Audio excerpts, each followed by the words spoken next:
అయితే మరి ఎప్పుడు ఏమి చేయాలంటే ఆపద్ధర్మంగా కొన్ని ఉన్నాయమ్మా. ఓకే. శిశువుకు సంబంధించినవి జాతకర్మ, నామకరణ, అన్నప్రాసన, చౌలం. అంటే ఇదివరకు చెవులు కుట్టించడం చిన్నప్పుడే కుట్టించేవాళ్ళు. ఇప్పుడు ఏంటంటే పిల్లలు కుట్టించడం లేదు. ఇదివరకు చిన్నప్పుడే కేశఖండనంతో పాటు చెవులు కుట్టించేవాళ్ళు. ఉంటుంది కదా అమ్మాయిలకి, అందుకని కేశఖండనం ఇవన్నీ కూడా చేసుకోవచ్చు. మళ్ళీ రాజకీయ పరిణామాల్లో తీసుకున్నట్లయితే రాజకీయాల్లో మనం దీనికి ఒక ఉపయోగం ఏంటంటే గురుమోఢ్యం ఉపయోగం రాజకీయాలకు సంబంధించాలంటే అంటే పూర్వకాలంలో రాజులు అనుకోకుండా కొన్ని కారణాలు హఠాత్తుగా మరణించిన ప్రమాణ స్వీకారం చేయాలని తెలుసుకున్నటువంటి వారికి దీనిలో కూడా ముహూర్తాన్ని తీసుకోవచ్చు.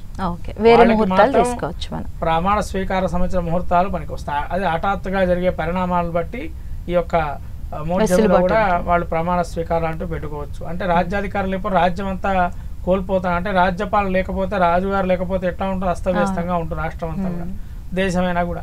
కాబట్టి అందుకని అది ఆపద్ధర్మంగా చేయాల్సిన కార్యక్రమాలు ఏవైతే ఉంటాయో అవన్నీ కూడా మనం చేయొచ్చు. వాటికి ఎటువంటి ఈ జపాలు, గ్రహశాంతులు, హోమాలు, అభిషేకాలు ఇవన్నీ నిత్యము చేసుకోవచ్చు. మోఢ్యమిలో మోఢ్యంకి ఎటువంటి వాడికి చేసుకోకూడదు. దేవతారాధన అనేది ఎప్పుడైనా చేసుకోవచ్చు, మోఢ్యంతో సంబంధం లేదు. గ్రహశాంతులు, జపాదులు, క్రియాదులు, అభిషేకాదులు, హోమాదులు వీటికి ఎక్కడ కూడా మోఢ్యంలో చేసుకోవట్లేదు, చేసుకోకూడదు అని ఎక్కడ వ్రతాలు కూడా అన్ని కూడా అంటే దేవతా కార్యక్రమాలు, పూజాధికారులు ఎక్కడైనా చేసుకోవచ్చు. వాడికి ఎటువంటి కూడా ఆగడం లేదు. ఎందుకంటే మోఢ్యంకి దానికి సంబంధం లేదు. ఓన్లీ శుభ కార్యక్రమం ముహూర్తం పెట్టుకుంటాం కాబట్టి శుభగ్రహాల యొక్క యోగం ఉంటేనే ఆ ముహూర్త బలం ఉంటుంది. అందుకని గురుడు మనకు ఏకాదశంలో ఉన్నాడు అనుకోండి, చాలా మంచి ఫలితాలు వస్తాయని అంటారు.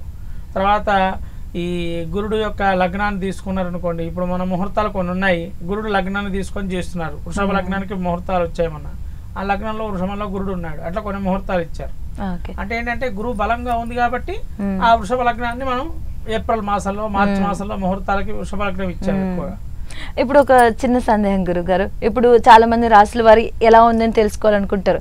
అమ్మో గురుమూఢం అంటే ఇప్పుడు ఏదైతే గురువు దాంట్లో ప్రవేశించి నడుస్తున్నాడో వాళ్ళు టెన్షన్ పడుతుంటారు, అయ్యో నాకేమైనా అవుతుందేమో, నా రాశిలో ఉన్నారు కదా, అలా కొంచెం భయపడే వాళ్ళు ఉంటారు. అలా ఏం లేదమ్మా, గురుమూఢ్యానికి సంబంధం లేదు. గురుమూఢ్యం సహజంగా ఇప్పుడు ఇది ఉదాహరణ ఏంటంటే మనం నడుస్తుంటున్నారు, మీకు తెలియదు, కొద్ది దూరం వెళ్ళారు, రోడ్డు బాగుండదు, ప్రయాణం చేశాడు, ఆపోడు వెనకాలకు వస్తారా, మళ్ళీ వాహనం తీసుకొని కిందనో మీద పడుతూ మెల్లిగా ఎంత దూరం ఉన్నా దాన్ని గమ్యస్థానం చేరుకునే ప్రయత్నం చేస్తాం, కానీ దాన్ని తప్పించుకొని రాలేం. ఎందుకంటే మనం పోవాల్సిన కార్యక్రమం అత్యవసరం కాబట్టి వెళ్ళాలి కాబట్టి ప్రయాణం చేసాం, లేదా మనం ప్రయాణం చేయం కదా.